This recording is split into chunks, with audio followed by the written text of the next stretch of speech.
बिस्मिल्लाहिर्रहमानिर्रहीम। अस्सलामुअलैकुम dear students. बेटा उम्मीद है आप सब खैर आफियत से होंगे। आज हम बेटा नया चैप्टर स्टार्ट करने जा रहे हैं, that is chapter number 3 dynamics. आज हम न्यू चैप्टर स्टार्ट करेंगे बेटा डायनामिक्स, और आज बेटा इस चैप्टर का पहला लेक्चर है, लेक्चर नंबर 1। तो आइए हम स्टार्ट करते हैं बेटा आज का लेक्चर। सबसे पहले डायनामिक्स की हम डेफिनेशन देखेंगे कि व्हाट इज़ डायनामिक्स। तो इसकी डेफिनेशन है द ब्रांच ऑफ मैकेनिक्स। ये बेटा किसकी ब्रांच है? मैकेनिक्स की। That deals with the study of motion of an object and cause of its motion is called dynamics. बेटा आपके पास सबसे पहली बात कि ये किसकी ब्रांच है? मैकेनिक्स की। और हमने चैप्टर 1 के अंदर मैकेनिक्स की डेफिनेशन पढ़ी हुई है कि बेटा that branch of physics in which we study motion of objects is causes and effects. ठीक हो गया बेटा। ये मैकेनिक्स की डेफिनेशन हमने पहले चैप्टर के अंदर पढ़ी थी कि फिजिक्स की वो ब्रांच जिसमें हम किसी ऑब्जेक्ट की मोशन की स्टडी करते हैं और उसके cause of motion and effects of motion देखते हैं। तो बेटा आपके पास डायनामिक्स जो किसकी ब्रांच है? वो मैकेनिक्स की ब्रांच है, जो किसके साथ डील करती है? ये भी किसके साथ डील करती है? स्टडी ऑफ मोशन, किसी ऑब्जेक्ट की मोशन के साथ स्टडी करती है, and the cause of motion, और उस मोशन की वजूहात क्या है, वो जो मोशन हुई है वो किस वजह से हुई है। ठीक है, यानी ये ब्रांच है मैकेनिक्स की जिसमें हम स्टडी करते हैं काज ऑफ मोशन और ऑब्जेक्ट की मोशन के बारे में स्टडी करते हैं। ये हो गया डायनामिक्स की डेफिनेशन। उसके बाद बेटा आपके पास डेफिनेशन है फोर्स की।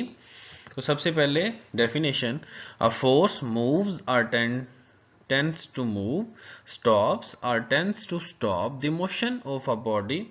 The force can also change the direction of motion of the body. तो बेटा तीन काम देखें फोर्स करती है। सबसे पहली बात, मूव और टेंस टू मूव। जैसे ये आपके पास पिक्चर है जिसके अंदर ये जो लड़का है वो दीवार को धकेलने की कोशिश, यानी धक्का लगा रहा है दीवार को। तो देखें फोर्स पहला काम क्या करती है? मूव और टेंस टू मूव, हरकत देती है या हरकत करने की कोशिश करती है। ठीक है, अब जैसे ये लड़का है बेटा, ये दीवार को हरकत तो नहीं दे सकता है, ठीक है, यहाँ कोशिश कर रहा है हरकत देने। जैसे आप अपने घरों में किसी सोफा को या किसी चेयर को आप क्या करते हैं? मूव करवाते हैं या मूव करवाने की कोशिश करते हैं। यहाँ तो आप मूव करवा लेते हैं या मूव करवाने की कोशिश करते हैं। दूसरा काम क्या करती है? Stops or tends to stops the motion of the body. यहाँ तो बेटा रोकती है या रोकने की कोशिश करती है।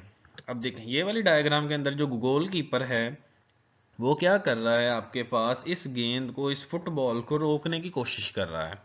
अब कई दफ़ा आपके पास क्या होता है, ये इस गेंद को, इस फुटबॉल को रोकने में कामयाब हो जाता है और कई दफ़ा कामयाब नहीं होता। तो दूसरा काम क्या करती है? रोकती है या रोकने की कोशिश करती है। And third one, the force can also change the direction और मोशन ऑफ द बॉडी। अब ये देखिए जो बैट्समैन है, जब बॉलर एक बैट्समैन को बॉल करवाता है तो क्या है, अब बॉल सबसे पहले बैट्समैन की तरफ आ रही होती है तो वो अपने बैट के साथ क्या करता है? उसकी डायरेक्शन को चेंज कर देता है। तो फोर्स आल्सो क्या करती है? डायरेक्शन और मोशन ऑफ द बॉडी भी क्या करती है? चेंज करती है। तो तीन काम करती है। पहली बात फोर्स बेटा, पहला move or tends to move, stops or tends to stops, and third one, force can also change the direction or motion of the body। ये तीनों एग्जांपल हमने देखी हैं। इसमें पहले वाली में वो मूव करवा रहा है या करवाने की कोशिश कर रहा है, सेकंड वाली में गोलकीपर रोक रहा है या रोकने की कोशिश कर रहा है, और थर्ड वाली में वो आपके पास क्या है? बॉडी की डायरेक्शन को चेंज कर रहा है। यही था बेटा आज का लेक्चर। अल्लाह हाफिज़।